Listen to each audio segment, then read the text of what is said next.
श्रावण महात्म 5वां अध्याय। ईश्वर बोले, हे सनत कुमार, करोड़ों भौतिक लिंगों के महात्म और पुण्य का वर्णन नहीं किया जा सकता। जब एक लिंग का महात्म नहीं कहा जा सका तो फिर करोड़ों लिंगों के विषय में यही कहा जा सकता है। मनुष्य को 1,00,000 लिंग बनाने की आवश्यकता होती है। यहाँ तक कि एक लिंग बनाने से भी मेरी सन्निधि मिल जाती है। षडाक्षर मंत्र से शैल उपचारों के द्वारा भक्तिपूर्ण मन से भगवान शिव की पूजा की जा सकती है। यज्ञ के साथ उद्यापन करना चाहिए, उसके बाद गृह करना चाहिए और ब्राह्मणों को भोजन कराना चाहिए। हे सनत कुमार, इस अनुष्ठान को करने वाले की अकाल मृत्यु नहीं होगी। यह व्रत उपवास को दूर करने वाला है, सभी विपत्तियों का नाश करने वाला है और सभी राशियों का नाश करने वाला है। मृत्यु के बाद वह मनुष्य कल्प परायण मेरे निकट कैलाश वास करता है। जो मनुष्य श्रावण मास में पंचामृत से शिव जी का अभिषेक करता है, वह सदा पंचामृत का पान करने वाला, गोधन से औषधि, अत्यंत मधुर प्रवचन करने वाला और त्रिपुर के शत्रु भगवान शिव को प्रिय होता है। जो इस मास में अन्नदान व्रत करने वाला तथा हविष यात्र ग्रहण करने वाला होता है, वह व्रीहि आदि सभी प्रकार के धान्यों का अक्षय निधि स्वरूप हो जाता है। पट्टल पर भोजन करने वाला श्रेष्ठ मनुष्य सुवर्ण पात्र में भोजन करने वाला और शाक को त्यागने से शाकाहार हो जाता है। श्रावण मास में केवल भूमि पर सोने वाला कैलाश में निवास प्राप्त होता है। इस मास में एक दिन प्रातः स्नान करने से मनुष्य को 1 वर्ष स्नान करने का फल बताया गया है। इस मास में भगवान शिव से इंद्रिय बल प्राप्त होता है। इस मास में स्फटिक, पाषाण, मृत्तिका, मरकट मणि, पिष्ट, धातु, चंदन, नवनीत आदि से निर्मित या अन्य किसी भी भाषा में ही किसी स्वयं अभिभूत न हुए लिंग में श्रेष्ठ पूजा करने वाला मनुष्य सैकड़ों ब्रह्म हत्या को भस्म कर सकता है। किसी भी तीर्थ क्षेत्र में सूर्य ग्रह या चंद्र ग्रह के अवसर पर 1,00,000 जप से जो सिद्धि होती है, वह इस मास में एक बार के जप से ही होता है। अन्य समय में जो हजारों नमस्कार और प्रदक्षिणाएं की जाती हैं, उनका जो फल होता है वह इस मास में एक बार करने से ही प्राप्त होता है। प्रिय, इस श्रावण मास में वेद पारायण करने से सभी वेद मंत्रों की पूर्ण रूप से सिद्धि होती है। श्रद्धा को इस मास में 1000 बार पुरुष सूक्त का पाठ करना चाहिए या कलयुग में 4 गुना पाठ करना चाहिए या वर्ण संख्या का 100 गुना पाठ करना चाहिए या उसे युक्त करने में अचूक हो तो अलस्याहीन को 1 मात्रा में 100 गुना पाठ करना चाहिए। ऐसा करने वाला मनुष्य ब्रह्म हत्या आदि पापों से मुक्त हो जाता है, इसमें किसी को संदेह नहीं है। गुरु पत्नी के साथ संसर्गजन्य पाप के लिए यही महान प्रायश्चित है। इसके समान पुण्यप्रद, पवित्र और पाप नाशक कुछ भी नहीं है। इस मास में एक भी दिन पुरुष सूक्त का जाप नहीं करना चाहिए। जो मनुष्य इस फल का अर्थवाद कहता है, वह नरक धारण होता है। इस माह में समिधा, चारु, तिल और घृत से ग्रह यज्ञ होम कराना चाहिए। शिव भगवान के सिद्धांत का भली भांति आदि ध्यान देकर धूप, गंध, पुष्प, नववेद आदि से पूजन करना चाहिए और अपने सिद्धांत के अनुसार कोटि होम, लक्ष होम या 10 सहस्त्र होम कराना चाहिए। व्याहृतियों ओम भूः, ओम भुवः, ओम स्वः के साथ तिलों के द्वारा भी इसे ग्रह यज्ञ कहा जाता है। हे सनत कुमार, इसके बाद अब मैं वारों के व्रतों का वर्णन करूंगा, आप सुनिए। हे अनक, उनमें से सबसे पहले मैं आपको रविवार का व्रत बताता हूँ। इस संबंध में लोग एक प्राचीन इतिहास को कहते हैं। प्रतिष्ठानपुर में सुकर्मा नामक एक द्विज था। वह दरिद्र था, कृपा और भिक्षा वृत्ति में लगा हुआ था। एक बार वह धान्य मांगने के लिए सिया घूमते नगर में गया। उन्होंने एक घर के सदस्यों के घर में मिलकर रविवार का बेहतरीन व्रत किया, जिसमें उन्होंने एक दोस्त को देखा, जिसे देखकर वे महिलाएं बातचीत करने लगी कि इस पूजा विधि को शीघ्रता से छिपा लो। इस पर उन्होंने विप्र उन फ्राम्फियल से बोला, हे श्रेष्ठ फ्रेवियल, आप लोग इस व्रत को क्यों छुपा रहे हैं? समान चित्त वाले सज्जनों के लिए परमार्थ ही सेवक है।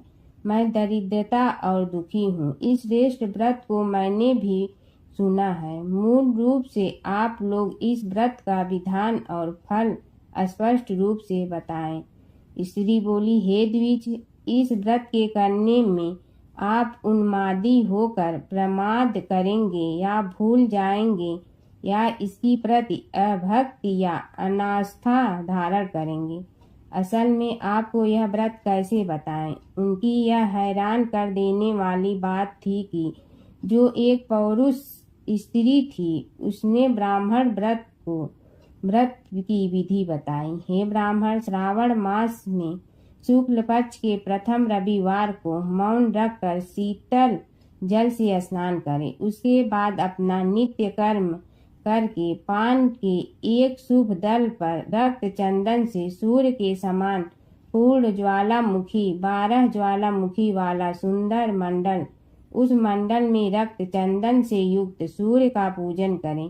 उसके बाद मिथ्या के बल भूमि पर 12 मंडलों पर अलग अलग रक्त चंदन और जपा कुसुम से मिश्रित अर्घ श्रद्धा भक्ति अभाव सूर्य को मंजूरी प्रदान करें और लाल अक्षत जपा कुसुम और अन्य उपचारों से पूजा करें।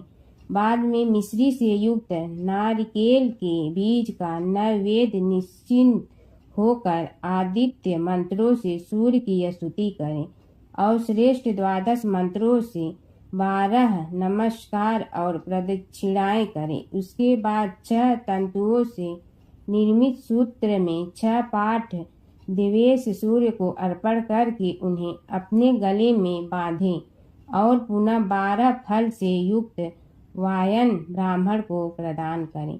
इस व्रत की विधि किसी के सामने नहीं सुननी चाहिए। हे विप्र, इस व्रत की विधि से धन प्राप्त करने वाला व्यक्ति धन प्राप्त करने वाला, पुत्रहीन पुत्र प्राप्त करने वाला कर्ता होता है। कोढ़ी बंधन से मुक्त हो जाता है। बंधन में डाले गए व्यक्ति बंधन से मुक्त हो जाता है। रोगी व्यक्ति रोग से मुक्त हो जाता है। हे विपेंद्र, अधिक अवलोकन से क्या प्रस्ताव? साधक जिसने अभी चाहा है कि वह इस व्रत के प्रभाव से उसे मिल जाए। इस प्रकार श्रावण के 4 रविवार और कभी कभी 5 रविवार को यह व्रत करना चाहिए। इसके बाद व्रत की संपूर्णता का उद्यापन करना चाहिए। विपेंद्र, आप भी इसी तरह से करें, इससे आपकी सभी मनोकामनाएं पूरी होगी। उसके बाद उन व्रताओं को नमस्कार करके वह ब्राह्मण अपने घर गया। जैसा सुना था उसी विधि से उस पूरे व्रत को किया और अपनी दोनों पुत्रियों को भी वह विधि बताई। उस व्रत के सुनने की मात्र से शिव जी के दर्शन और पूजन के प्रभाव से वे कन्याएं देवांगनाओं के सदृश हो गए।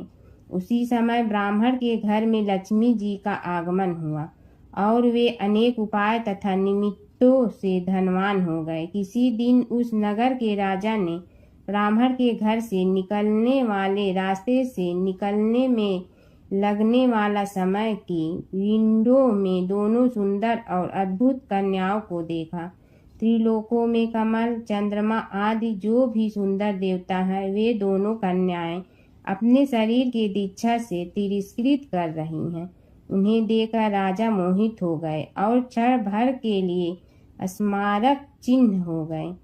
ब्राह्मणों ने शीघ्र ही दोनों कन्याओं को ले लिया। उन्होंने दोनों कन्याओं को राजा के सामने पेश कर दिया। उस राजा को पति के रूप में प्राप्त करके वे कन्याएं भी प्रसन्न हो गईं। वे स्वयं इस व्रत को करने लगी और पुत्र आदि से नौकर हो गई। हे मुनि, महान ऐश्वर्य देने वाले इस व्रत को मैंने तुमसे कहा था। हे विधि, जिस व्रत के श्रवण से मनुष्य सभी मनोरथों को प्राप्त होता है, उसके व्रत के फल का वर्णन कैसे किया जाए। भगवान शिव और माता सती की कथा। दक्ष प्रजापति की सभी पुत्रियां गुणवती थीं, फिर भी दक्ष के मन में संतोष नहीं था। वे चाहते थे उनके घर में एक ऐसी पुत्री का जन्म हो जो सर्व शक्ति संपन्न हो एवं सर्व विजयिनी हो। अतः दक्ष एक ऐसी ही पुत्री के लिए तप करने लगे। तप करते करते अधिक दिन बीत गए तो भगवती आद्या ने प्रकट होकर कहा, मैं तुम्हारे तप से प्रसन्न हूँ। तुम किस कारण तप कर रहे हो? दक्ष ने तप करने का कारण बताया तो माँ बोली, मैं स्वयं पुत्री रूप में तुम्हारे यहाँ जन्म धारण करूँगी। मेरा नाम होगा सती। मैं सती के रूप में जन्म लेकर अपनी लीलाओं का विस्तार करूँगी। फलतः भगवती आद्या ने सती रूप में दक्ष के यहाँ जन्म लिया। सती दक्ष की सभी पुत्रियों में सबसे अलौकिक थी। सती ने बाल्यावस्था में ही कई ऐसे अलौकिक आश्चर्यचकित करने वाले कार्य कर दिखाई थी। इन्हें देखकर स्वयं दक्ष को भी विस्मयता होती रहती थी। जब सती विवाह योग्य हो गई तो दक्ष को उनके लिए वर की चिंता होने लगी। उन्होंने ब्रह्मा जी से इस विषय में परामर्श किया। ब्रह्मा जी ने कहा, सती आद्या की अवतार है। मैं आद्या आदि शक्ति और शिव आदि पुरुष है। अतः सती के विवाह के लिए शिव ही योग्य और उचित वर है। दक्ष ने ब्रह्मा जी की बात मानकर सती का विवाह भगवान शिव के साथ कर दिया। सती कैलाश में जाकर भगवान शिव के साथ रहने लगी। भगवान शिव के दक्ष के दामाद थे, किंतु किसी वजह से दक्ष के हृदय में भगवान शिव के प्रति बैर और विरोध भाव पैदा हो गया। एक बार देवलोक में ब्रह्मा ने धर्म के निरूपण के लिए एक सभा का आयोजन किया था। सभी बड़े बड़े देवता सभा में एकत्र हुए। भगवान शिव भी इस सभा में बैठे थे। सभा मंडल में दक्ष का आगमन हुआ। दक्ष के आगमन पर सभी देवता उठकर खड़े हो गए, पर भगवान शिव खड़े नहीं हुए। उन्होंने दक्ष को प्रणाम भी नहीं किया। फलतः दक्ष ने अपमान का अनुभव किया। केवल यही नहीं, उनके हृदय में भगवान शिव के प्रति ईर्ष्या की आग जल उठी। वे उनसे बदला लेने के लिए समय और अवसर की प्रतीक्षा करने लगे। एक बार सती और शिव कैलाश पर्वत पर बैठे हुए परस्पर वार्तालाप कर रहे थे। उसी समय आकाश मार्ग से कई विमान कनखल की ओर जाते हुए दिखाई पड़े। सती ने उन विमानों को देखकर भगवान शिव से पूछा, प्रभु, ये सभी विमान किसके हैं और कहाँ जा रहे हैं? भगवान शंकर ने उत्तर दिया, आपके पिता ने बड़े यज्ञ का आयोजन किया है। समस्त देवता और देवांगनाएं इन विमानों में बैठकर उसी यज्ञ में सम्मिलित होने के लिए जा रहे हैं। इस पर सती ने दूसरा प्रश्न किया, क्या मेरे पिता ने आपको यज्ञ में सम्मिलित होने के लिए नहीं बुलाया? भगवान शंकर ने उत्तर दिया, आपके पिता मुझसे बैर रखते हैं, फिर वे मुझे क्यों बुलाने लगे? सती मन ही मन सोचने लगी, फिर बोली, यज्ञ के इस अवसर पर अवश्य मेरी सभी बहनें आएंगी। उनसे मिले हुए बहुत दिन हो गए। यदि आपकी अनुमति हो तो मैं भी अपने पिता के घर जाना चाहती हूँ। यज्ञ में सम्मिलित हो लूँगी और बहनों से भी मिलने का अवसर मिलेगा। भगवान शिव ने उत्तर दिया, इस समय वहाँ जाना उचित नहीं होगा। आपके पिता मुझसे बैर रखते हैं। हो सकता है वे आपका भी अपमान करें। बिना बुलाए किसी के घर जाना उचित नहीं होता है। इस पर सती ने प्रश्न किया, ऐसा क्यों? भगवान शिव ने उत्तर दिया, विवाहित लड़की को बिना बुलाए पिता के घर नहीं जाना चाहिए, क्योंकि विवाह हो जाने पर लड़की अपने पति की हो जाती हैं। पिता के घर से उसका संबंध टूट जाता है। लेकिन सती पीहर जाने के लिए हठ करती रही, अपनी बात बार बार दोहराती रही। उनकी इच्छा देखकर भगवान शिव ने पीहर जाने की अनुमति दे दी। उनके साथ अपना एक गढ़ भी साथ में भेज दिया। उस गढ़ का नाम वीरभद्र था। सती वीरभद्र के साथ अपने पिता के घर गई। घर में सती से किसी ने भी प्रेम पूर्वक वार्तालाप नहीं किया। दक्ष ने उन्हें देखकर कहा, तुम क्या यहाँ मेरे अपमान कराने आई हो? अपनी बहनों को तो देखो, वे किस प्रकार भांति के अलंकारों और सुंदर वस्त्रों से सुसज्जित हैं। तुम्हारे शरीर पर मात्र बाघांबर है। तुम्हारा पति शमशानवासी और भूतों का नायक है। वह तुम्हें बाघंबर छोड़कर और पहना ही क्या सकता है। दक्ष के कथन से सती के हृदय में पश्चाताप का सागर उमड़ पड़ा। वे सोचने लगी, उन्होंने यहाँ आकर अच्छा नहीं किया। भगवान ठीक ही कह रहे थे, बिना बुलाए पिता के घर भी नहीं जाना चाहिए। पर अब क्या हो सकता है, अब तो आ ही गई हूँ। पिता के कटु और अपमानजनक शब्द सुनकर भी सती मौन रही। वे उस यज्ञ मंडल में गई जहाँ सभी देवता और ऋषि मुनि बैठे थे तथा यज्ञ कुंड में धू धू करती जलती हुई अग्नि में आहुतियाँ डाली जा रही थी।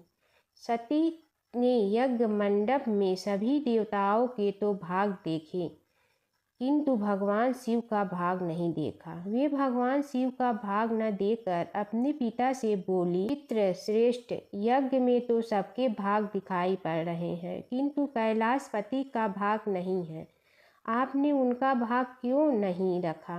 दक्ष ने गर्व से उत्तर दिया, मैं तुम्हारे पति शिव को देवता नहीं समझता। वह तो भूतों का स्वामी, नग्न रहने वाला और हड्डियों की माला धारण करने वाला है। वह देवताओं की पंक्ति में बैठने योग्य नहीं है। उसे कौन भाग देगा? सती के नेत्र लाल हो उठे। उनके मुखमंडल प्रलय के सूर्य की भांति तेजोदीप्त हो उठा। उन्होंने पीड़ा से तिलमिलाते हुए कहा, ओह, मैं इन शब्दों को कैसे सुन रही हूँ। मुझे धिक्कार है। देवताओं, तुम्हें भी धिक्कार है। तुम भी उन कैलाशपति के लिए इन शब्दों को कैसे सुन रहे हो? तो मंगल के प्रतीक हैं और जो क्षण मात्र में संपूर्ण सृष्टि को नष्ट करने की शक्ति रखते हैं। वे मेरे स्वामी हैं। नारी के लिए उसका पति ही स्वर्ग होता है। जो नारी अपने पति के लिए अपमानजनक शब्दों को सुनती है, नरक में जाना पड़ता है। पृथ्वी सुनो, आकाश सुनो और देवताओं तुम भी सुनो। मेरे पिता ने मेरे स्वामी का अपमान किया है। मैं अब एक क्षण भी जीवित रहना नहीं चाहती। सती अपने कथन को समाप्त करती हुई यज्ञ के कुंड में कूद पड़ी। जलती हुई आहुतियों के साथ उनका शरीर भी जलने लगा। यज्ञ मंडप में खलबली पैदा हो गई। हाहाकार मच गया। देवता उठकर खड़े हो गए। वीरभद्र क्रोध से कांप उठे। वे उछल उछल कर यज्ञ का विध्वंस करने लगे। यज्ञ मंडप में भगदड़ मच गई। देवता और ऋषि मुनि भाग खड़े हुए। वीरभद्र ने देखते ही देखते दक्ष का मस्तक काट कर फेंक दिया। समाचार भगवान शिव के कानों में भी पड़ा। वे प्रचंड आंधी की भांति कनखल जा पहुँचे। सती के जले हुए शरीर को देखकर भगवान शिव ने अपने आप को भूल गए। सती के प्रेम और उनकी भक्ति ने शंकर के मन को व्याकुल कर दिया। उन शंकर के मन को व्याकुल कर दिया जिन्होंने काम पर भी विजय प्राप्त की थी और जो सारी सृष्टि को नष्ट करने की क्षमता रखते थे। वे सती के प्रेम में खो गए, बेसुध हो गए। भगवान शिव ने उन्मत्त की भांति सती के जले हुए शरीर को कंधे पर रख लिया। वे सभी दिशाओं में भ्रमण करने लगे। शिव और सती के इस अलौकिक प्रेम को देखकर पृथ्वी रुक गई, हवा रुक गई, जल का प्रवाह ठहर गया और रुक गई। देवताओं की सांसें, सृष्टि व्याकुल हो उठी। सृष्टि के प्राणी पुकारने लगे, त्राहि मां त्राहि मां। भयानक संकट उपस्थित देखकर सृष्टि के पालन भगवान विष्णु आगे बढ़े। वे भगवान शिव की बेसुधी में अपने चक्र से सती के एक एक अंग को काट काट कर गिराने लगे। धरती पर 51 स्थानों में सती के अंग कट कट कर गिरे। जब सती के सारे अंग कट कर गिर गए तो भगवान शिव पुनः अपने आप में आए। जब वे अपने आप में आए तो पुनः सृष्टि के सारे कार्य चलने लगे। धरती पर जिन 51 स्थानों में सती के अंग कट कट कर गिरे थे, वे ही स्थान आज शक्तिपीठ माने जाते हैं। आज भी उन स्थानों में सती का पूजन होता है, उपासना होती है तथा शिव और सती का प्रेम, शिव और सती के प्रेम ने उन्हें अमर और वंदनीय बना दिया। भगवान शिव की कथा। प्राचीन काल की बात है। सृष्टि के पालन पोषण के लिए ब्रह्मा, विष्णु और महेश तीनों देवताओं का विशेष स्थान है। इनमें भगवान शिव को भोलेनाथ कहा जाता है, क्योंकि वे सच्चे मन से की गई भक्ति से शीघ्र प्रसन्न हो जाते हैं। एक बार देवताओं और असुरों ने समुद्र मंथन किया। मंथन से अनेक रत्न निकले, पर अंत में एक भयंकर विष भी निकला, जिससे पूरी सृष्टि नष्ट होने का संकट आ गया। तब सभी देवता भगवान शिव के पास पहुँचे। सृष्टि की रक्षा के लिए शिव जी ने वह विष अपने कंठ में धारण कर लिया। विष के प्रभाव से उनका कंठ नीला हो गया।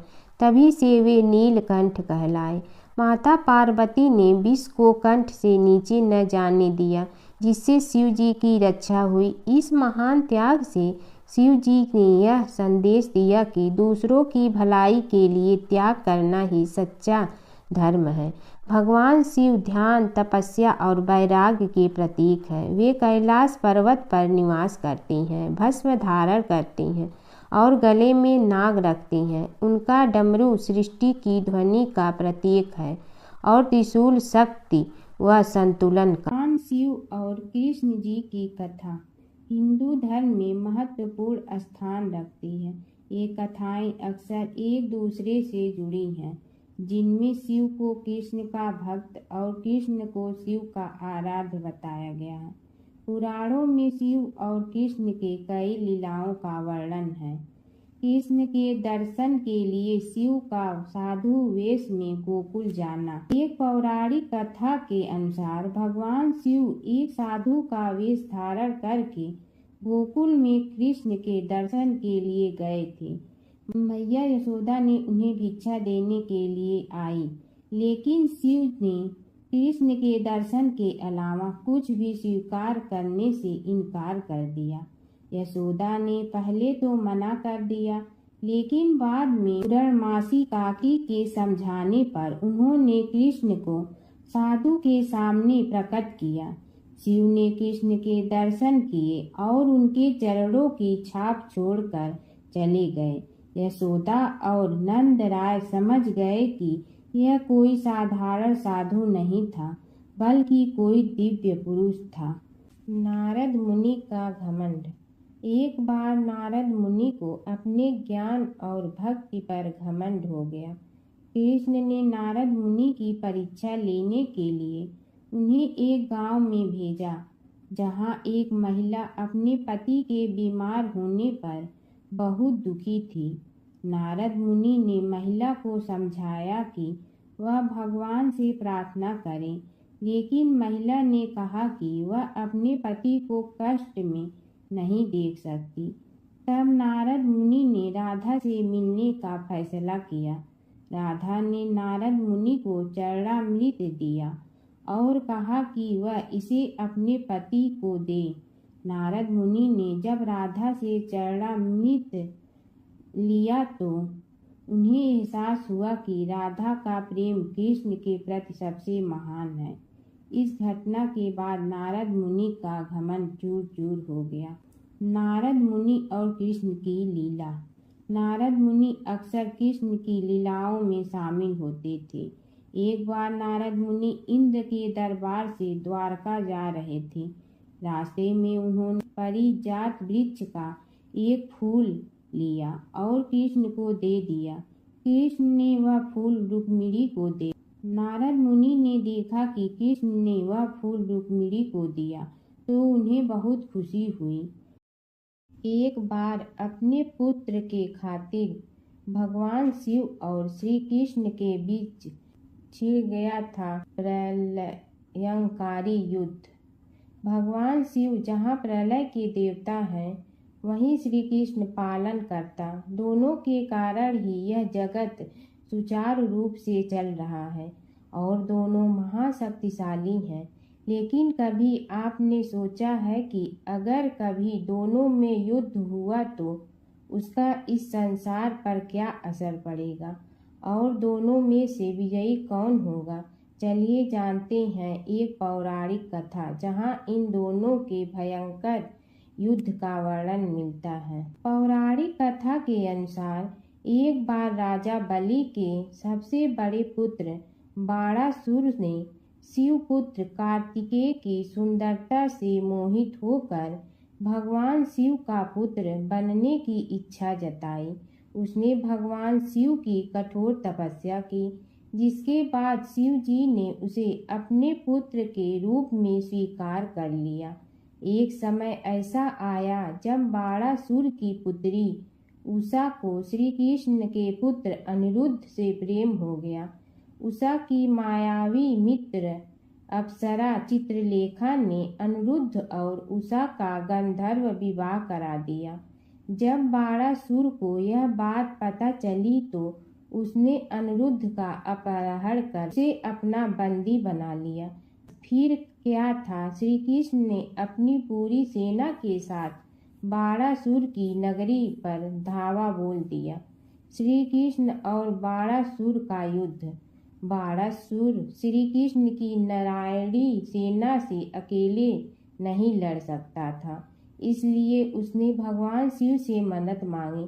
अब युद्ध में श्री कृष्ण की नारायणी सेना के विरुद्ध बाणासुर की सेना के साथ भगवान शिव और कुमार कार्तिकेय भी लड़ रहे थे। युद्ध इतना भयानक था कि एक पल को लगा कि भगवान शंकर ने अग्निशस्त्र से गरुड़ पर सवार श्री कृष्ण, बलराम और प्रद्युम्न मारे गए। लेकिन उसी समय श्री कृष्ण ने वरुणास्त्र का प्रयोग कर महादेव के अग्नेस्त्र को शांत कर दिया। फिर शिव जी के अस्त्रों के जवाब में श्री कृष्ण ने वैष्णवास्त्र का प्रयोग किया, जिससे संपूर्ण जगत अंधकार में डूब गया। गुस्से में भगवान शंकर ने 4 पंखा वाला बाण अपने हाथ में ले लिया तो श्री कृष्ण ने जीभरास्त्र उठाया। इस तरह यह युद्ध समय के साथ विकराल हो गया और इस युद्ध से समस्त सृष्टि में हाहाकार मच गया। तब ब्रह्मा जी को युद्ध रोकने आना पड़ा। उन्होंने दोनों को सारी स्थिति स्पष्ट की कि इस प्रकार उनके युद्ध से संसार का विनाश हो रहा है। उनके समझाने के बाद महादेव युद्ध में पीछे हट गए, लेकिन कार्तिकेय और बाणासुर भगवान श्री कृष्ण से युद्ध करते रहे। जब श्री कृष्ण ने बाणासुर को परास्त किया, अंत में भगवान श्री कृष्ण ने युद्ध में बाणासुर को पराजित करने के लिए अपना सुदर्शन चक्र प्रयोग किया और उसकी मदद से बाणासुर के सहस्त्र भुजाओं को काट डाला। जैसे ही श्री कृष्ण अपने चक्र से उसका वध करने लगे, कार्तिकेय के साथ महादेव वहां फिर से पहुंच गए, लेकिन इस बार उन्होंने युद्ध करने के बजाय श्री कृष्ण से बाणासुर को माफ करने का अनुरोध किया। भगवान शिव ने श्री कृष्ण से कहा कि मैंने इसे अभय दान दिया है, इसलिए अगर आप इसका वध कर देंगे तो मेरा वचन झूठा पड़ जाएगा।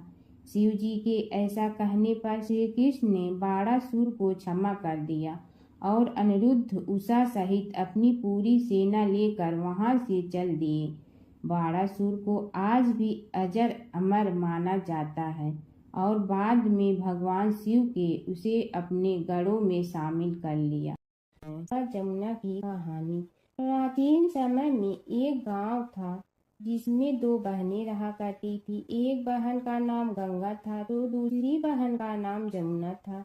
एक बार दोनों बहनें एक साहूकार के खेत से गुजर रही थी तो जमुना ने 13 दाने जौ के तोड़ लिए, जिसे देख गंगा बोली कि तुझे तो ग्रहण लग गया, तूने चोरी की है। इस पर जमुना बोली कि अब मेरा ग्रहण कैसे धुलेगा। गंगा ने कहा कि तुझे 12 साल तक साहूकार के यहाँ नौकरी करनी पड़ेगी, तभी तेरा पाप धुलेगा और ग्रहण से मुक्ति मिलेगी।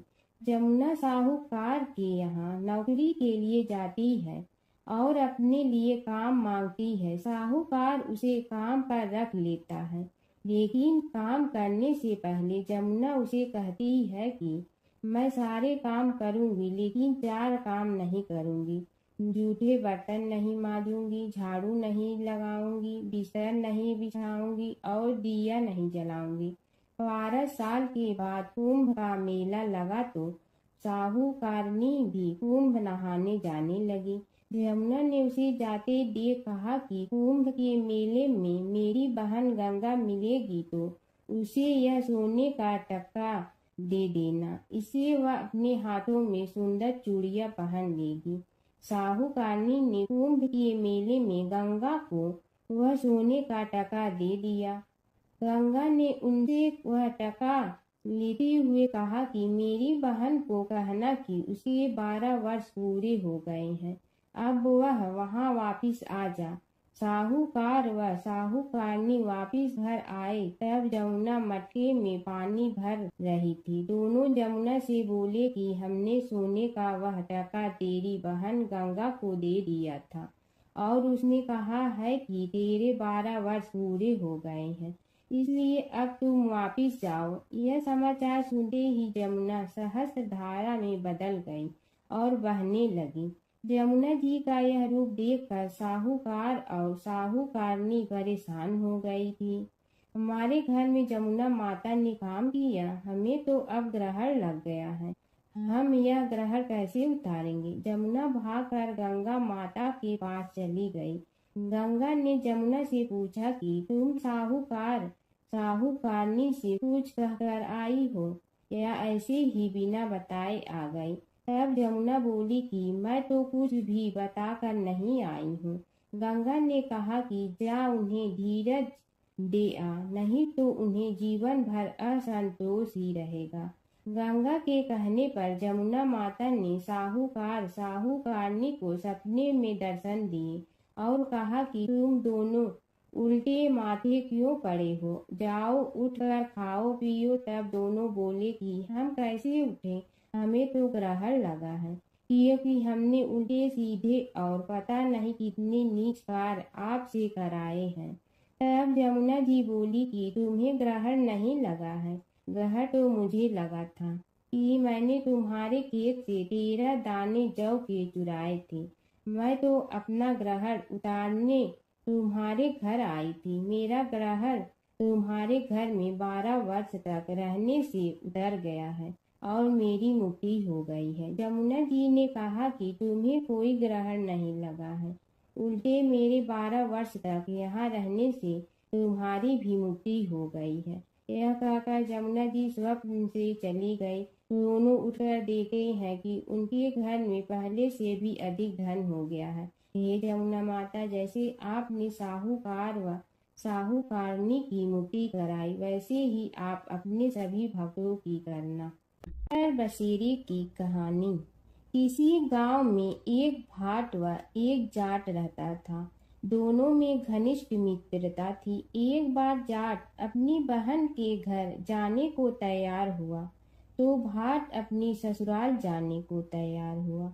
दोनों साथ चल पड़े तो रास्ते में रुककर एक कुएं की मुंडेर पर बैठ गए। जाट ने भाट से कहा कि नगर बसेरा कर लेते हैं। इस पर भाट बोला कि तू ही नगर बसेरा कर ले, मैं तो अपनी ससुराल जा रहा हूँ, वहाँ खूब खातिर होगी मेरी, तू कर ले नगर बसेरा। जाट वहीं कुएं के पास बैठ पानी की घंटी और चावल का दाना लेकर नगर बसेरा करने लगा।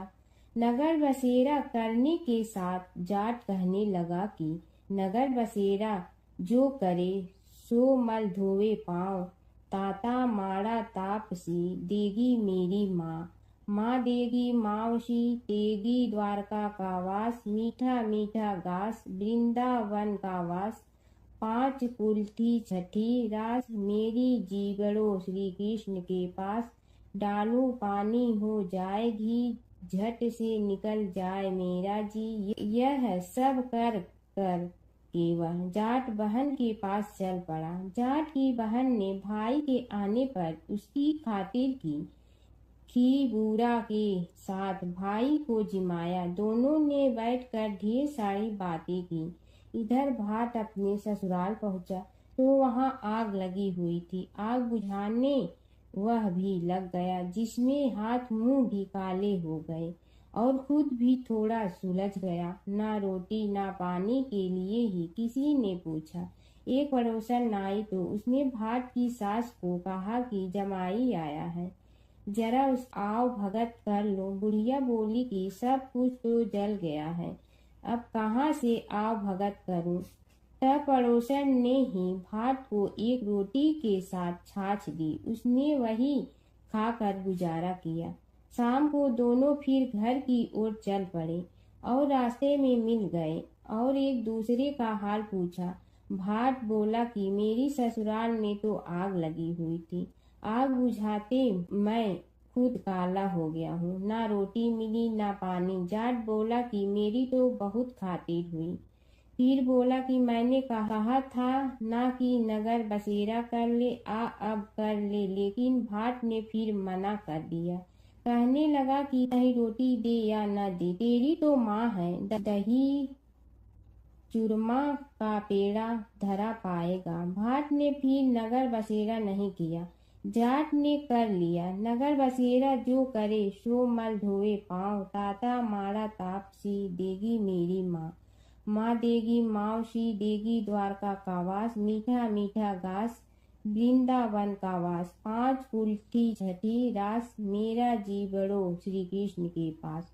डालू पानी हो जाए घी, झट से निकल जाए मेरा जी। करके वह चल पड़ा। घर पहुँचते ही जाट की मौसी ने बहुत लाड प्यार किया। उधर भाट घर गया तो उसकी भैंस खो गई थी। बाप एक लाठी रखे तो दूसरी उठाए और कहने लगा कि ससुराल गया तो आग लगा दी, अब यहाँ आया तो भैंस खो दी। बाप ने कहा कि पहले भैंस लेकर आ, तभी रोटी पानी मिलेगा। सारा दिन भाट भैंस ढूंढता रहा, लेकिन उसे भैंस नहीं मिली। जाट और भाट की मुलाकात फिर से बाजार में हो गई। जाट ने भाट के हाल चाल पूछे तो भाट बोला कि आते ही भैंस खो गई, बस उसी दिन से भैंस ढूंढ रहा हूँ। रोटियां का तो पूछो ही मत। जाट ने कहा कि मैंने तो पहले ही कहा था कि नगर बसेरा कर ले। जाट की बात सुनकर भाट बोला कि तेरे नगर बसेरे में इतनी ताकत है तो चल अब कर लेते हैं। दोनों ने बैठकर नगर बसेरा किया। नगर बसेरा जो करे सो मल धोवे पाँव, ताता माड़ा तापसी देगी मेरी माँ। माँ देगी मौसी देगी द्वारका का वास, मीठा मीठा घास वृंदावन का वास। 5 कुल की छठी रास, मेरा जीवड़ो श्री कृष्ण के पास। डालू पानी हो जाए घी, झट से निकल जाए मेरा जी। दोनों के नगर बसेरा करने पर भाट जैसे ही आगे बढ़ा तो उसकी खोई भैंस मिल गई, जिसे लेकर घर पहुंचा। घर पहुंचते ही माँ ने कहा कि लड़के को आते ही घर से निकाल दिया, सारे दिन से ये भूखा प्यासा भटक रहा है। यह कहकर उसकी माँ ने उसको खूब खिलाया पिलाया। इस घटना के बाद सारे नगर में ढिंढोरा पिटवा गया कि तब कोई अपने पीहर या सास से आते जाते नगर बसेरा करें। जैसे भाट को नगर बसेरा करने का फल मिला, वैसे ही हर किसी को मिले। प्राचीन काल की बात है। नैमिषारण्य क्षेत्र में ऋषि महर्षि और साधु संतों का समाज जुड़ा था। उसमें श्री सूत जी भी विद्यमान थे। शौनक जी ने उनकी सेवा में उपस्थित होकर निवेदन किया कि हे अज्ञान रूप घोर तिमिर को नष्ट करने में करोड़ों सूर्यों के समान प्रकाशमान श्री सूत जी हमारे कानों के लिए अमृत के समान जीवन प्रदान करने वाले कथा तत्व का वर्णन कीजिए। हे सूत जी, हमारे हृदयों में ज्ञान के प्रकाश की वृद्धि तथा भक्ति, वैराग्य और विवेक की उत्पत्ति जिस कथा से हो सकती हो, वह हमारे प्रति कहने की कृपा कीजिए। शौनक जी की जिज्ञासा से सूत जी बड़े प्रसन्न हुए। पुरातन इतिहासों के स्मरण से उनका शरीर पुलकायमान हो रहा था। वे कुछ देर उसी स्थिति में विराजमान रहकर कुछ विचार करते रहे और अंत में बोले, शौनक जी, इस विषय में आपके चित्त में बड़ी जिज्ञासा है। आप धन्य हैं जो सदैव ज्ञान की प्राप्ति में तत्पर रहते हुए विभिन्न पुराण कथाओं की जिज्ञासा रखते हैं। आज मैं आपको ज्ञान के परम स्रोत रूप श्री गणेश जी का जन्म कर्म रूप चरित्र सुनाऊंगा। गणेश जी से ही सभी ज्ञानों, सभी विद्याओं का उद्भव हुआ है। अब आप सावधान चित्त से विराजमान हो। श्री गणेश जी के ध्यान और नमस्कार पूर्वक उनका चरित्र श्रवण करें। नमस्तस्मै गणेशाय ब्रह्मा विद्या प्रदायिनी यनागस्त्यसमः साक्षात विघ्न सागर सोसड़े। कैसे हैं वे श्री गणेश जो सभी प्रकार की ब्रह्म विद्याओं को प्रदान करने वाले, अर्थात ब्रह्मा के सगुण और निर्गुण स्वरूप पर प्रकाश डालने और जीव ब्रह्मा का अभेद प्रतिपादन करने वाली विद्याओं के दाता हैं। वे विघ्नों के समुद्रों को महर्षि अगस्त के समान शोषण करने में समर्थ हैं। इसलिए उनका नाम विघ्न सागर शोषक के नाम से प्रसिद्ध है। मैं उन भगवान श्री गणेश जी को नमस्कार करता हूँ। प्रथम पूजा के अधिकारी श्री गणेश जी, यह कहकर सूत जी कुछ समय के लिए मौन हो गए और फिर बोले, शौनक जी, भगवान गणेश जी ही सर्वप्रथम पूजा प्राप्ति के अधिकारी हैं। किसी भी देवता की पूजा करो, पहले उनकी पूजा करो। शौनक जी ने निवेदन किया, हे भगवान, हे सूत, सर्वप्रथम यह बताने की कृपा कीजिए कि गणेश जी को प्रथम पूजा का अधिकार किस प्रकार प्राप्त हुआ। इस विषय में मेरी बुद्धि मोह को प्राप्त हो रही है कि सृष्टि रचयिता ब्रह्मा जी, पालन करता भगवान नारायण और संहार करता शिव जी में से किसी को प्रथम पूजा का अधिकारी क्यों नहीं माना गया। यह त्रिदेव ही तो सबसे बड़ा देवता माने जाते हैं। सूत जी ने कहा, शौनक जी, यह भी एक रहस्य ही है। देखो, अधिकार मांगने से नहीं मिलता, इसके लिए योग्यता होनी चाहिए। संसार में अनेकों देवी देवताएं पूजे जाते हैं। पहले जो जिसका इष्ट देव होता है वह उसी की पूजा किया करता है। इससे बड़े देवताओं के महत्व में कमी आने की आशंका उत्पन्न हो गई। इस कारण देवताओं में परस्पर विवाद होने लगा। वे उसका निर्णय प्राप्त करने के लिए शिव जी के पास पहुँचे और प्रणाम करके पूछने लगे, प्रभु, हम सब में प्रथम पूजा का अधिकारी कौन है। शिव जी सोचने लगे कि किसे प्रथम पूजा का अधिकारी माने। तभी उन्हें एक युक्ति सूझी। बोले, देवगण, इसका निपटारा बातों से नहीं तथ्यों से होगा। इसके लिए एक प्रतियोगिता रखनी होगी, शिव की परिक्रमा करने की प्रतियोगिता। देवगण उनका मुख देखने लगे, शंकित हृदय से सोचने लगे कि कैसी प्रतियोगिता रहेगी। यह शिव जी ने उनके मन के भाव ताड़ लिए, इसलिए सांत्वना भरे शब्दों में बोले, घबराओ मत, कोई कठिन परीक्षा नहीं ली जाएगी। बस इतना ही कि सभी अपने अपने वाहनों पर चढ़कर संसार की परिक्रमा करो और फिर यहाँ लौट आओ। जो पहले लौटेगा वही सर्वप्रथम पूजा का अधिकारी होगा। अब क्या देर थी, सभी अपने अपने वाहन पर चढ़कर दौड़ पड़े।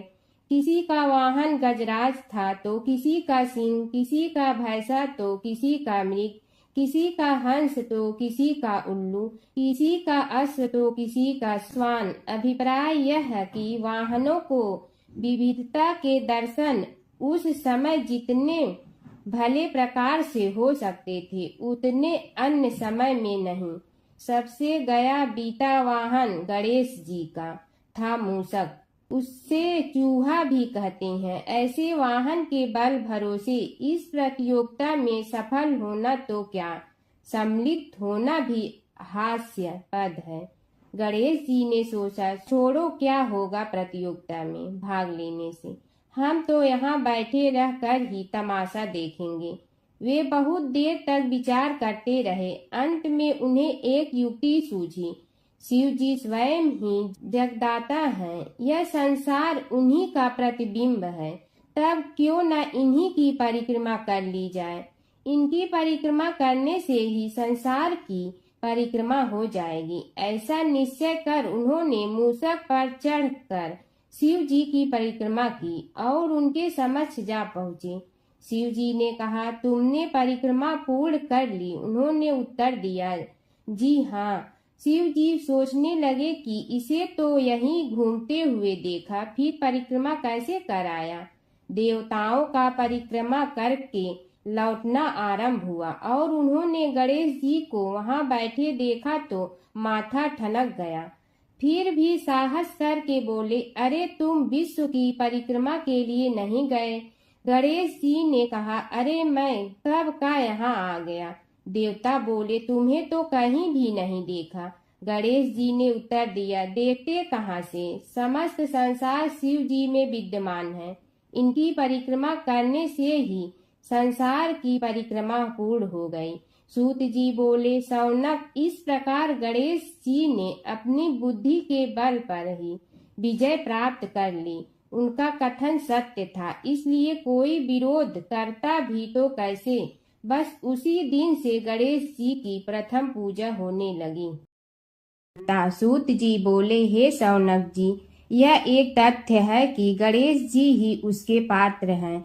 वे बड़े देवता का भी कार्य सिद्धि में विघ्न उपस्थित होने पर उन विघ्न राज का आश्रय न लिया हो। हे शौनक, वे देव भी बड़े दयालु हैं। नाम तो शिव जी का ही आशुतोष है, किंतु वे सर्वात्मा और सर्वरक्षक प्रभु तो शिव जी की अपेक्षा भी शीघ्र ही प्रकट हो जाते हैं। उनका भक्त कभी किसी संकट में नहीं पड़ता। यदि प्रारब्ध वशात कभी किसी विपत्ति में पड़ भी जाता है तो गणेश्वर की उपासना करने पर उनके अनुग्रह से उनके समस्त दुख दूर होकर परम सुख की प्राप्ति होती है। शौनक ने कहा, हे सूत जी, हे महाभाग, हे प्रभु, मैं गणेश जी के विभिन्न चरित्रों का अध्ययन करना चाहता हूँ, तो मुझे बताइए कि किस ग्रंथ का अवलोकन करूँ। ये दयामय, आपको तो उनके समस्त चरित्र विदित है कि यदि आप ही उन्हें सुनाने की कृपा करें तो मेरा अत्यधिक उपकार होगा। सूत जी बोले, हे शौनक भगवान, गणेश्वर के इतने चरित्र हैं कि उन सब का कथन इस जीवा से संभव नहीं, क्योंकि प्रभु अनंत, प्रभु चरित्र अनंता वाली बात समस्त विद्वान ऋषि मुनि कहते हैं। फिर भी गणेश जी प्रथम पूजा के अधिकारी होने के कारण समस्त देव चरित्रों में जुड़े हुए हैं, इसलिए उनका प्रभाव भी सर्वाधिक व्यापक है। हे मुने, हे शौनक, वे भगवान सर्व समर्थ हैं। वे सभी का तिरस्कार करने में समर्थ हैं, किंतु उनका तिरस्कार कोई भी नहीं कर सकता। यह त्रिलोक्य उन्हीं भगवान के संकेत पर नित्य करता है। इसकी समस्त क्रियाएं उन्हीं की इच्छा पर आश्रित हैं। हे शौनक भगवान गणेश्वर स्वयं कहते हैं, शिवे विष्णु च शक्तौ च सूर्ये मयि निराधिप यो भेद बुद्धि योग स सम्य योगो मतो मम। हे नरेश्वर, हे वरेण्य, शिव, विष्णु, शक्ति, सूर्य और मुझ गणेश में जो अभेद बुद्धि योग है, मेरे मत में वही सम्यक योग है। इससे यह भी सिद्ध है कि समस्त देवता उन्हीं के स्वरूप हैं। वे ही भगवान विभिन्न कार्य रूपों के अनुसार अपना भिन्न भिन्न नाम रखते हैं। हे मुनि श्रेष्ठ, उन सब देवताओं के चरित्र भी उन्हीं गणराज के चरित्र हैं।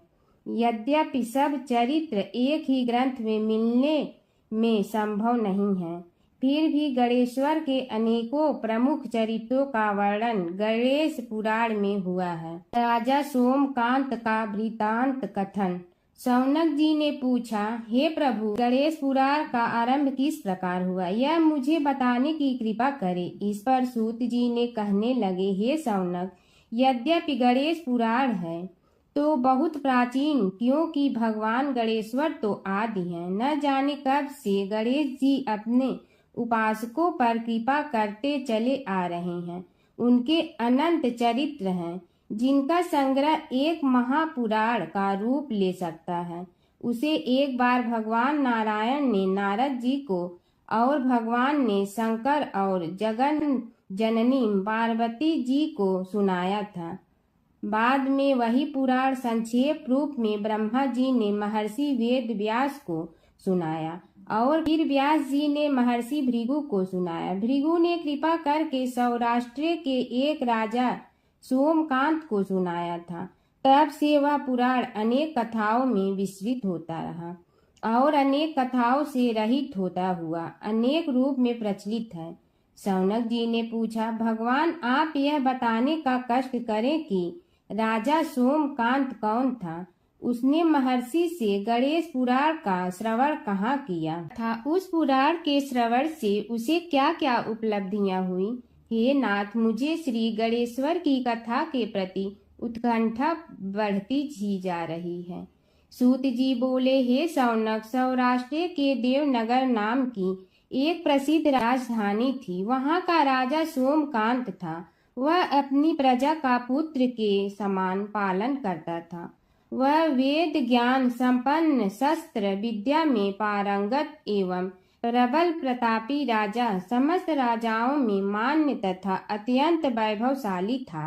उसका ऐश्वर्य कुबेर के भी ऐश्वर्य को लज्जित करता था। उसने अपने पराक्रम से अनेकों देश जीत लिए थे।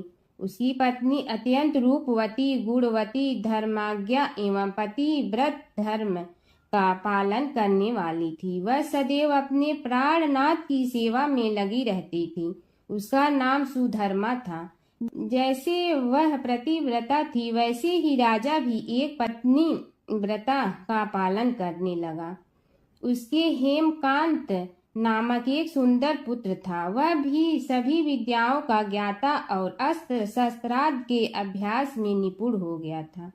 यह सभी श्रेष्ठ लक्षणों से संपन्न, सद्गुणी एवं प्रजा जनों के हितों का अत्यंत पोषक था।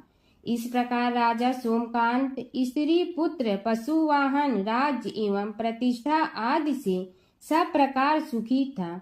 उससे दुख तो था ही नहीं। सभी राजागण उसका हार्दिक सम्मान करते थे तथा उसकी श्रेष्ठ कीर्ति भी संसार व्यापी थी। परंतु युवा अवस्था के अंत में सोमकांत को घृणित कोष्ठ रोग हो गया। उसके अनेक उपचार किए गए, किंतु कोई लाभ नहीं हुआ। रोग शीघ्रता से बढ़ने लगा और उसके कीड़े पड़ गए। जब रोग की अधिक वृद्धि होने लगी और उसका कोई उपाय न हो सका, तो राजा ने मंत्रियों को बुलाकर कहा, सुव्रतो, जाने किस कारण यह रोग मुझे पीड़ित कर रहा है। अवश्य ही यह किसी पूर्व जन्म के पाप का फल होगा। इसलिए मैं अब अपना समस्त राजपाट छोड़कर वन में रहूंगा। मेरे पुत्र हेमकांत को मेरे समान मानकर राज्य शासन का धर्म पूर्वक संचालन कराते रहें।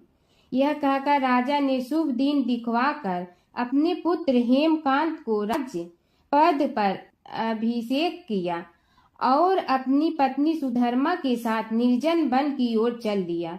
प्रजापालक राजा के वियोग में समस्त प्रजा जन अश्रु बहाते हुए उनके साथ चले गए।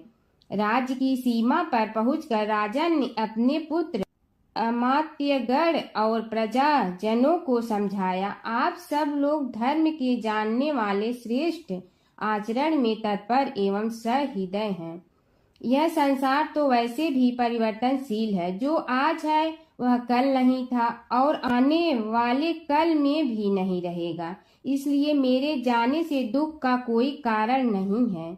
मेरे स्थान पर मेरा पुत्र सभी कार्यों को करेगा, इसलिए आप सब उसके अनुशासन में रहते हुए उसे सदैव सम्मान करते रहें। फिर पुत्र से कहा, बेटा, यह स्थिति सभी के समक्ष आती रही है। हमारे पूर्व पुरुष भी परंपरागत रूप से वृद्धावस्था आने पर वन में जाते रहे हैं। मैं कुछ समय पहले ही वन में जा रहा हूँ, तो कुछ पहले या पीछे जाने में कोई अंतर नहीं पड़ता। यदि कुछ वर्ष बाद जाऊं तब भी मोह का त्याग करना ही होगा। इसलिए हे वत्स, तुम दुखित मत हो और मेरी आज्ञा मानकर राज्य शासन को ठीक प्रकार चलाओ। ध्यान रखना, क्षत्रिय धर्म का कभी त्याग न करना और प्रजा को सदा सुखी रखना। इस प्रकार राजा सोमकांत ने सभी को समझा बुझाकर वहां से वापस लौट आया और स्वयं अपनी पतिव्रता भार्या के साथ वन में प्रवेश किया। पुत्र हेमकांत के आग्रह से उसने सुबल और ज्ञान गम्य नामक 2 आत्माओं को भी साथ ले लिया। उन सब ने एक समतल एवं सुंदर स्थान देखकर वहां विश्राम किया। तभी उन्हें एक मुनि कुमार दिखाई दिया। राजा ने उससे पूछा, तुम कौन हो, कहाँ रहते हो? यदि उचित समझो तो मुझे बताओ। मुनि बालक ने कोमल बाड़ी में कहा, मैं महर्षि भृगु का पुत्र हूँ। मेरा नाम च्यवन है। हमारा आश्रम निकट में ही है। अब आप भी अपना परिचय दीजिए। राजा ने कहा, मुनि कुमार, आपका परिचय पाकर मुझे बड़ी प्रसन्नता हुई। मैं सौराष्ट्र के देवनगर नामक राज्य का अधिपति रहा हूँ। अब अपने पुत्र को राज्य देकर मैंने अरण्य की शरण ली है। मुझे कुष्ठ रोग अत्यंत पीड़ित किए हुए हैं। उसकी निवृत्ति का कोई उपाय करने वाला हो तो कृपा कर मुझे बताइए। मुनि कुमार ने कहा, मैं अपने पिताजी से अपना वृतांत कहता हूँ, फिर वे जैसा कहेंगे आपको बताऊंगा। यह कहकर मुनि बालक चला गया और कुछ देर में ही आकर बोला, राजन, मैंने आपका वृतांत अपने पिताजी को बताया। उनकी आज्ञा हुई है कि आप सब मेरे साथ आश्रम में चलकर उनसे भेंट करें, तभी आपके रोग के विषय में भी विचार किया जाएगा। राजा सोमकांत के पूर्व जन्म का वृत्तांत भृगु द्वारा वर्णन। राजा अपनी पत्नी और अमात्यों के सहित च्यवन के साथ साथ भृगु आश्रम में जा पहुंचा और उन्हें प्रणाम कर बोला, हे भगवान, हे महर्षि, मैं आपकी शरण हूँ। आप मुझ कुष्ठी पर कृपा कीजिए। महर्षि बोले, राजन, यह तुम्हारे किसी पूर्व जन्म कृत पाप का ही उदय हो गया है। इसका उपाय मैं विचार करके बताऊंगा। आज तो तुम सब स्नान आज से निवृत्त होकर रात्रि विश्राम करो।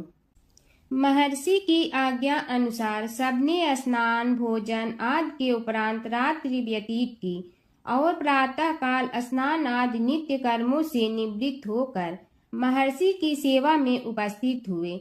महर्षि ने कहा, राजन, मैंने तुम्हारे पूर्व जन्म का वृतांत जान लिया हूँ और यह भी विदित कर लिया है कि किस पाप के फल से तुम्हें इस रोग की प्राप्ति हुई है। यदि तुम चाहो तो उसे सुना दूं। राजा ने हाथ जोड़कर निवेदन किया, बड़ी कृपा होगी मुनिनाथ, मैं उसे सुनने के लिए उत्कंठित हूँ। महर्षि ने कहा, तुम पूर्व जन्म में एक धनवान वैश्य के लाडले पुत्र थे। वह वैश्य विंध्याचल के निकट कौलहार नामक ग्राम में निवास करता था। उसकी पत्नी का नाम सुलोचना था। तुम उसी वैश्य दंपत के पुत्र हुए। तुम्हारा नाम कामद था। तुम्हारा लालन पालन बड़े लाड चाव से हुआ। उन्होंने तुम्हारा विवाह एक अत्यंत सुंदरी वैश्य कन्या से कर दिया था, जिसका नाम कुटुम्बिनी था। यद्यप तुम्हारी भार्या सुशीला थी और तुम्हें सदैव धर्म में निरत देखना चाहती थी, किंतु तुम्हारा स्वभाव वासनांध होने के कारण दिन प्रतिदिन उज्जवल होता जा रहा था। किंतु माता पिता भी धार्मिक थे, इसलिए उनके सामने तुम्हारी उछलता दबी रही। परंतु माता पिता की मृत्यु के बाद तुम निरंकुश हो गए और अपनी पत्नी की बात भी नहीं मानते थे। तुम्हें अनाचार में प्रवृत्त देखकर उसे दुख होता था, तो भी उसका कुछ बस न चलता था। तुम्हारी उन्मत्तता चरम सीमा पर थी। अपनों से भी द्वेष और क्रूरता का व्यवहार किया करते थे, हत्या आदि कराते थे। तुम्हारे लिए सामान्य बात हो गई। पीड़ित व्यक्तियों ने तुम्हारे विरुद्ध राजा से पुकार की, अभियोग चला और तुम्हें राज्य की सीमा से भी बाहर चले जाने का आदेश हुआ। तब तुम घर छोड़कर किसी निर्जन वन में रहने लगे। उस समय तुम्हारा कार्य लोगों को लूटना और हत्या करना ही रह गया। एक दिन मध्याह्न काल था। गुणवर्धक नामक एक विद्वान ब्राह्मण उधर से निकला। बेचारा अपनी पत्नी को लिवाने के लिए ससुराल जा रहा था। तुमने उस ब्राह्मण युवक को पकड़कर लूट लिया। प्रतिरोध करने पर उसे मारने लगे तो वह चित्कार करने लगा, मुझे मत मार, मत मार, देख मेरा दूसरा विवाह हुआ है, मैं पत्नी को लेने के लिए जा रहा हूँ। किंतु तुम तो क्रोधवश में ऐसे लीन हो रहे थे कि तुमने उसकी बात सुनकर भी नहीं सुनी। जब उसे मारने लगे तो उसने श्राप दे दिया, अरे हत्यारे, मेरी हत्या के पाप से तो सहस्त्र कल्प तक घोर नरक भोगोगे। तुमने उसकी कोई चिंता न की और सिर काट लिया। राजन, तुमने ऐसी ऐसी एक नहीं बल्कि अनेक निरीह हत्याएं की थी, जिनकी गणना करना भी पाप है। इस प्रकार इस जन्म में तुमने घोर पाप कर्म किए थे, किंतु बुढ़ापा आने पर जब अशक्त हो गए तब तुम्हारे साथ जो क्रूर कर्मा थे वे भी किनारा कर गए। उन्होंने सोच लिया कि अब तो इसे खिलाना भी पड़ेगा, इसलिए मरने दो यहीं। अमोघ प्रभाव गणेश उपासना का कथन। राजन, अब तुम निरालंब थे, चल फिर तो सकते ही नहीं थे। भूख से पीड़ित रहने के कारण रोगों ने भी घेर लिया। उधर से जो कोई निकलता तुम्हें घृणा की दृष्टि से देखता हुआ चला जाता। तब तुम आहार की खोज में बड़ी कठिनाई से चलते हुए एक जीर्ण शीर्ण देवालय में पहुंचा। उसमें भगवान गणेश्वर की प्रतिमा विद्यमान थी। तब न जाने किस पुण्य के उदय होने से तुम्हारे मन में गणेश जी के प्रति भक्ति भाव जागृत हुआ। तुम निराहार रहकर उनकी उपासना करने लगे। उससे तुम्हें सब कुछ मिला और रोग भी कम हुआ। राजन, तुमने अपने साथियों की दृष्टि बचाकर बहुत सा धन एक स्थान पर गाड़ दिया था। अब तुमने उस धन को उसे देवालय के जीर्णोद्धार में लगाने का निश्चय किया। शिल्पी बुलाकर उस मंदिर को सुंदर और भव्य बनवा दिया। इस कारण कुख्याति सुख्याति में बदलने लगी। फिर यथा समय तुम्हारी मृत्यु हुई। यमदूतों ने पकड़कर तुम्हें यमराज के समक्ष उपस्थित किया। यमराज तुमसे बोले, जीव, तुमने पाप और पुण्य दोनों ही किए हैं और दोनों का ही भोग तुम्हें भोगना है। किंतु पहले पाप का फल भोगना चाहते हो पुण्य का? इसके उत्तर में तुमने प्रथम अपने पुण्य कर्मों के भोग की इच्छा प्रकट की और इसीलिए उन्होंने तुम्हें राजकुल में जन्म लेने के लिए भेज दिया। पूर्व जन्म में तुमने भगवान गणाध्यक्ष का सुंदर एवं भव्य मंदिर बनवाया था, इसलिए तुम्हें सुंदर देह की प्राप्ति हुई। यह कहकर महर्षि भृगु कुछ रुके। उन्होंने देखा कि राजा को इस वृतांत पर शंका हो रही है। तभी महर्षि के शरीर में असंख्य विकराल पक्षी उत्पन्न होकर राजा की ओर झपटे।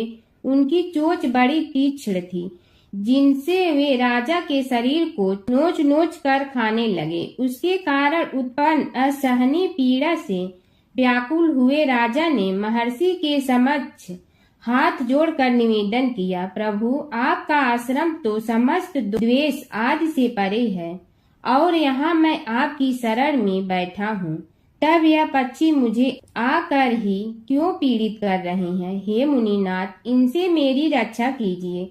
महर्षि ने राजा के अंतर्वचन सुनकर सांत्वना देते हुए कहा, राजन, तुमने मेरे वचनों में शंका की थी और जो मुझ सत्यवादी के कथन में शंका करते हैं उसे खाने के लिए मेरे शरीर से इसी प्रकार पक्षी प्रकट हो जाते हैं जो कि मेरे हुंकार करने पर भस्म हो जाया करते हैं। यह कर महर्षि ने हुंकार की और तभी वे समस्त पक्षी भस्म हो गए। राजा श्रद्धावनत होकर उनके समक्ष अश्रुपात करता हुआ बोला, प्रभु, अब आप पाप से मुक्त होने का उपाय कीजिए। महर्षि ने कुछ विचार कर कहा, राजन, तुम पर भगवान गणेश्वर की कृपा सहज रूप से है और वे ही प्रभु तुम्हारे पापों को भी दूर करने में समर्थ हैं। इसलिए तुम उनके पाप नाशक चरित्रों का श्रवण करो। गणेश पुराण में उनके चरित्रों का भले प्रकार वर्णन हुआ है, अतएव तुम श्रद्धा भक्ति पूर्वक उसी को सुनने में चित्त लगाओ। राजा ने प्रार्थना की, महामुनि, मैंने गणेश पुराण का नाम भी आज तक नहीं सुना, तो उनके सुनने का सौभाग्य कैसे प्राप्त कर सकूंगा। हे नाथ, आपसे अधिक ज्ञानी और प्रकांड विद्वान और कौन हो सकता है। आप ही मुझ पर कृपा कीजिए। महर्षि ने राजा की दीनता देखकर उसके शरीर पर अपने कमंडल का मंत्रपूत जल छिड़का। तभी राजा को एक छींक आई और नासिका से एक अत्यंत छोटा काले वर्ण का पुरुष बाहर निकल आया। देखते ही देखते वह बढ़ गया। उसके भयंकर रूप को देखकर राजा कुछ भयभीत हुआ, किंतु समस्त आश्रमवासी वहां से भाग गए। वह पुरुष महर्षि के समक्ष हाथ जोड़कर खड़ा हो गया। उन्हें उसकी ओर देखा और कुछ उच्च स्वर में बोले, तू कौन है, क्या चाहता है। वह बोला, मैं साक्षात पाप हूँ, समस्त पापियों के शरीर में मेरा निवास है। आपके मंत्रपूत जल के स्पर्श से मुझे विवश होकर राजा के शरीर से बाहर निकलना पड़ा है। अब मुझे बड़ी भूख लगी है, बताइए क्या खाऊं और कहाँ रहूं। महर्षि बोले, तू उस आम के अवकाश स्थान में निवास कर और उसी वृक्ष के पत्ते खाकर जीवन निर्वाह कर।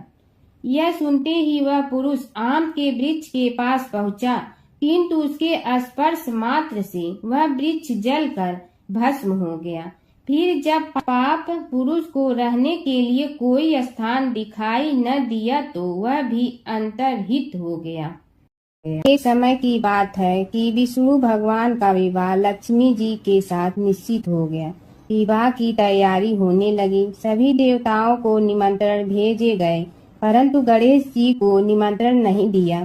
कारण जो भी रहा हो, अब भगवान विष्णु की बारात जाने का समय आ गया। सभी देवता अपनी पत्नियों के साथ विवाह समारोह में आए। उन सब ने देखा कि गणेश जी कहीं दिखाई नहीं दे रहे हैं।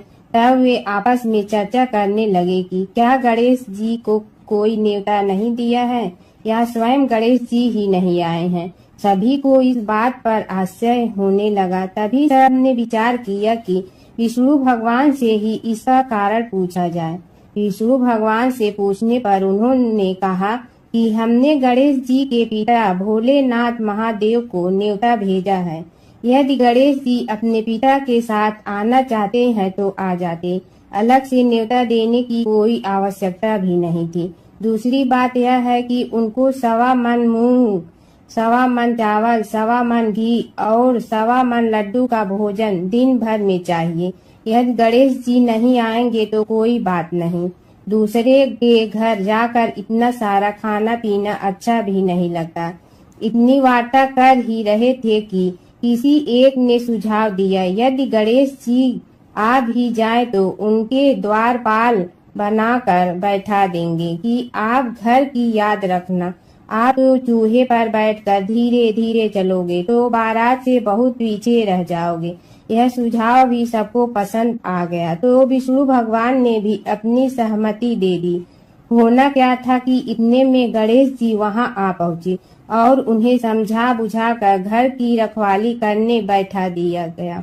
बारात चल रही थी, तब नारद जी ने देखा कि गणेश जी तो दरवाजे पर ही बैठे हुए हैं, तो वे गणेश जी के पास गए और रुकने का कारण पूछा। गणेश जी कहने लगे कि विष्णु भगवान ने मेरा बहुत अपमान किया है। नारद जी ने कहने लगे कि अपनी मूषक देना को आगे भेज दे तो वह रास्ता खोद देगी, जिससे उनके वाहन धरती में धंस जाएंगे। तब आपको सम्मान पूर्वक बुलाना पड़ेगा। अब तो गणेश जी ने अपनी मूषक सेना जल्दी से आगे भेज दी और सेना ने जमीन पोली कर दी। जब बारात वहां से निकली तो रथों के पहिए धरती में धंस गए। लाख कोशिश करे परंतु पहिए नहीं निकले। सभी ने अपने अपने उपाय किए परंतु पहिए तो नहीं निकले, बल्कि जगह जगह से टूट गए। किसी की समझ में नहीं आ रहा था कि अब क्या किया जाए। तब तो नारद जी ने कहा, आप लोगों ने गणेश जी का अपमान करके अच्छा नहीं किया। यदि उन्हें मना कर लाया जाए तो आपका कार्य सिद्ध हो सकता है और यह संकट टल सकता है। शंकर भगवान ने अपने दूत नंदी को भेजा और वे गणेश जी को लेकर आए। गणेश जी का आदर सम्मान के साथ पूजन किया। तब कहीं रथ के पहिए निकले। अब रथ के पहिए निकल के परंतु टूट फूट गए तो उन्हें सुधारे गए। पास के खेत में खाती काम कर रहा था, उसे बुलाया गया। खाती अपना कार्य करने के पहले श्री गणेशाय नमः कहकर गणेश जी की वंदना मन ही मन करने लगा। देखते ही देखते खाती ने सभी पहियों को ठीक कर दिया। तब खाती कहने लगा कि हे देवताओं, आपने सर्वप्रथम गणेश जी को नहीं मनाया होगा और न ही उनकी पूजन की होगी, इसीलिए तो आपके साथ यह संकट आया है। हम तो मूर्ख अज्ञानी हैं, फिर भी पहले गणेश जी को पूजते हैं, उनका ध्यान करते हैं। आप लोग तो देवतागण हैं, फिर भी आप गणेश जी को कैसे भूल गए। अब आप लोग भगवान श्री गणेश जी की जय बोल कर जाएं तो आपके सब काम बन जाएंगे और संकट कट जाएंगे। ऐसा कहते हुए बारात वहां से चल दी और विष्णु भगवान को लक्ष्मी जी के साथ विवाह संपन्न करा के सभी सकुशल घर लौट आए। हे गणेश जी महाराज, आपने विष्णु को जैसे कारज सारियो ऐसे कारज सबको सिद्ध कर जो। बोलो गजानन भगवान की जय। भगवान शिव के गढ़ नंदी का कथा। नंदी कैसे बने शिव के गढ़। शिव की घोर तपस्या के बाद शिलाद ऋषि ने नंदी को पुत्र रूप में पाया था। शिलाद ऋषि ने अपने पुत्र नंदी को संपूर्ण वेदों का ज्ञान प्रदान किया। एक दिन शिलाद ऋषि के आश्रम में मित्र और वरुण नाम के दो दिव्य ऋषि पधारे। नंदी ने अपने पिता की आज्ञा से उन ऋषियों की उन्होंने अच्छे से सेवा की। जब ऋषि जाने लगे तो उन्होंने शिलाद ऋषि को तो लंबी उम्र और खुशहाल जीवन का आशीर्वाद दिया, लेकिन नंदी को नहीं। तब शिलाद ऋषि ने उनसे पूछा कि उन्होंने नंदी को आशीर्वाद क्यों नहीं दिया। इस पर ऋषियों ने कहा कि नंदी अल्पायु है। यह सुनकर शिलाद ऋषि चिंतित हो गए। पिता की चिंता को नंदी ने जानकर पूछा, क्या बात है पिताजी। तब पिताजी ने कहा कि तुम्हारी अल्पायु के बारे में ऋषि कह गए हैं, इसीलिए मैं चिंतित हूँ। यह सुनकर नंदी हंसने लगा और कहने लगा कि आपने मुझे भगवान शिव की कृपा से पाया है, तो मेरी उम्र की रक्षा भी वही करेंगे। आप क्यों चिंता करते हैं। इतना कहते ही नंदी भुवन नदी के किनारे शिव की तपस्या करने के लिए चले गए। कठोर तप की बाद शिव जी प्रकट हुए और कहा, वरदान मांगो वत्स। तब नंदी ने कहा कि मैं उम्र भर आपके सानिध्य में रहना चाहता हूँ।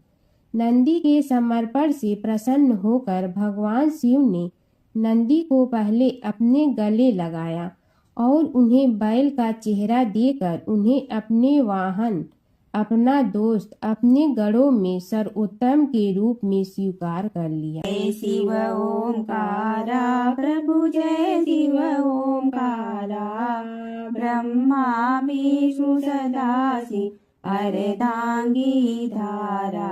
जय शिव ओंकारा, एकानन चतुरानन पंचानन राजे, हंसासन गरुड़ासन वृषवाहन साजे जय शिव ओंकारा।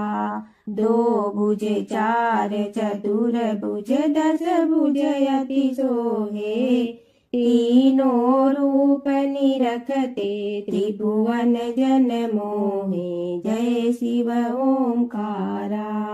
अक्षमाला बनमाला मुंडमाला धारी चंदन मृग मद सोहे भोले शुभकारी जय शिव ओंकारा। श्वेतांबर पीतांबर बागंबर अंगे ब्रह्मादिक सनकादिक प्रेतादिक संगे जय शिव ओंकारा। कर के मध्य कमंडलु और त्रिशूलधारी सुखकारी दुखहारी जग पालनकारी जय शिव ओंकारा। ब्रह्मा विष्णु सदा शिव जानत अविवेका रणवाचर में शोभित ए तीनों एका जय शिव ओंकारा। त्रिगुण स्वामी जी की आरती जो कोई नर गावे कहत शिवानंद स्वामी मन वांछित फल पावे जय शिव ओंकारा। प्रभु जय शिव ओंकारा।